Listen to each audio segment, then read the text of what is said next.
জয় জগৎগুরু, জয় জগৎগুরু। গুরু ভজরে তোরে সোনার চাঁদ, দরিয়ায় উঠল তুফান, কে দিবে আসান। ও মন গুরু ভজরে, ও মন গুরু ভজরে তোরে সোনার চাঁদ, দিল দরিয়ায় উঠল তুফান, কে দিবে আসান। ও মন গুরু ভজরে, ও মন গুরু ভজরে।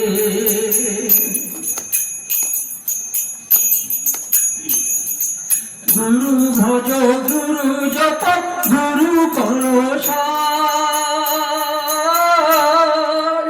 গুরু ভজ গুরু জপ গুরু করো সার।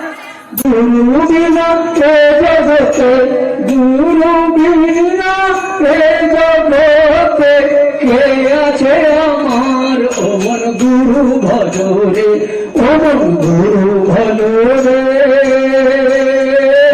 ওরে সোনার চাঁদ, দরিয়ায় উঠল তুফান, কে দিবে আসান।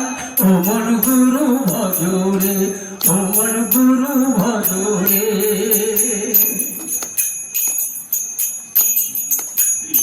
ও মন গুরু ভজরে ওরে সোনার চাঁদ, দিল দরিয়ায় উঠল তুফান, কে দিবে আসান। ও মন গুরু ভজরে, ও মন গুরু ভজরে। ও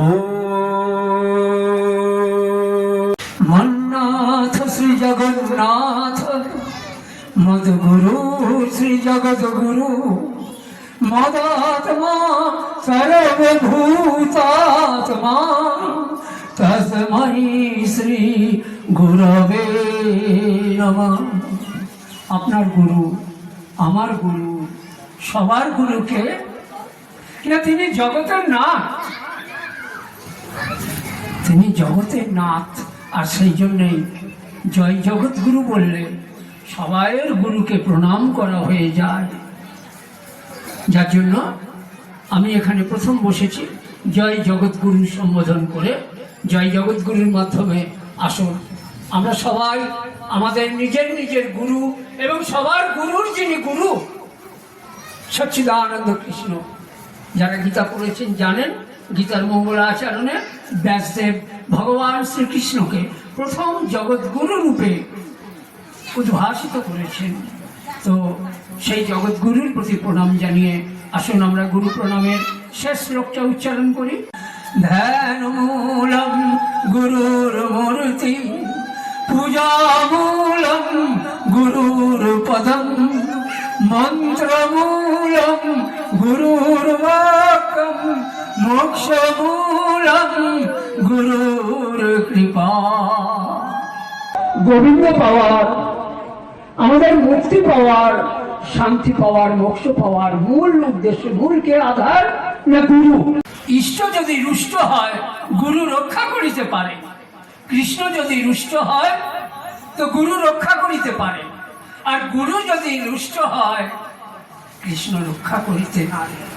সেই জন্যই আজকের ভাগবত পাঠের প্রথম অনুষ্ঠানে, আমার অনুষ্ঠানে আমি গুরু প্রণামের মাধ্যম দিয়ে আপনাদের সবাইয়ের জগৎগুরুকে প্রণাম জানিয়ে এইবার ভাগবত কথা আরম্ভ করব। কারণ তারাপীঠ থেকে এসেছে এ বাবার মাথায় বাদশাল বাঁধা, কাঁধে একটা সাপ, নকলি হোক আর আসলি হোক সকলের বেশ চোখ টানছে। আমার নাকে রসকলি নাই, কপালেও কি লক্ষ্মটা নাই, একই রকম বাবা দিয়ে এসছে রে বাবা, ভাগবত পাঠ করবে। অনেকেরই চোখ মুখ কিছুক্ষণ আগে সেই কথাই বলছিল আমার দিকে তাকিয়ে। তো আপনাদের বলি, এই লাঠির যে সাপ আপনি দেখছেন, এটাকে দেখলেই কার কথা আগে মনে পড়ে বলুন তো? দেবাদিদেব মহাদেবের কথা। দেবাদিদেব মহাদেবের গলায় যে সাপ থাকে, যার কুণ্ডলিনী জাগরণ হয়েছে, যার যোগ সিদ্ধি লাভ হয়েছে, তারই একমাত্র এই লাঠি ধারণ করার অধিকার আছে। এই লাঠির আর এক নাম যোগদণ্ড। যেমন গঙ্গা জল, কত মরা পচা গরু কত কি ভাসছে, তবু গঙ্গা জল নারায়ণের মাথায় আসছে, তাই তো? ঠিক সেরকম তুমি একে মানো তো যোগদণ্ড, না হলে না নকল সাপ, মানো তো গঙ্গা, আর না মানো তো পানি জল। তুমি কিভাবে গ্রহণ করবে সেটার উপরই সবকিছু নির্ভর করছে। তো তো সাপ নিয়ে এসেছি কেন বলুন তো? ভাগবত পাঠের জন্য। ভাগবত পাঠের প্রথম আরম্ভটাই কিন্তু সাপ দিয়ে। অনেকেরই হয়তো মনে নাই, সাপ ছাড়া ভাগবত পাঠ আরম্ভই হতে পারে না। সাপের অনেকগুলো নাম আছে, সাপ নামটাই আমাদের পরিচিত। রাত্রে অনেকে একে লতা বলে, সংস্কৃতে একে সর্প বলে, ভুজঙ্গও বলা হয়, আরো অনেক কিছু নাম আছে। তো ভাগবতে প্রথম আরম্ভ করি সাপ দিয়ে। উত্তরার গর্ভে পরীক্ষিতকে যখন মারবার জন্য ব্রহ্মাস্ত্র প্রয়োগ করলো, ভগবান শ্রীকৃষ্ণ কি করলেন না উত্তরার গর্ভে প্রবেশ করে পরীক্ষিতকে বাঁচিয়ে দিলেন। দেখুন, গর্ভে সে সাক্ষাৎ ভগবানের দর্শন পেল, কিন্তু যেই মায়ার জগতে আসলো একজন রাজা, সেও মায়াবদ্ধ হয়ে গেল, তারও অহংকার জেগে উঠল। রাজা পরীক্ষিত মৃগয়া করতে বেরিয়েছেন, মানে বনে শিকার করতে বেরিয়েছেন, পথ হারিয়ে গিয়েছেন। আমি খুব সংক্ষেপে বলছি, সময় অল্প। পথ হারিয়ে ফেলেছেন, জলের পিপাসা লেগেছে, খুঁজতে খুঁজতে দেখছেন সমিত মুনি নামে একজন মুনি আপন মনে ধ্যানে বিভোর তপস্যা করছে, এবং তিনি তখন মৌন ছিলেন, তিনি সাড়া দেবেন না, এবং তিনি দেহ মনের অতীত হয়ে গেছেন, বাহ্যিক জগতের প্রতি তার কোনো সার নেই। 3-4 বার তার কাছে জল পিপাসার কথা চেয়ে যখন পেলেন না, ভগবান শ্রীকৃষ্ণের দর্শন পাওয়ার পরেও রাজা পরীক্ষিতের কি হলো? ক্রোধ, অহংকার।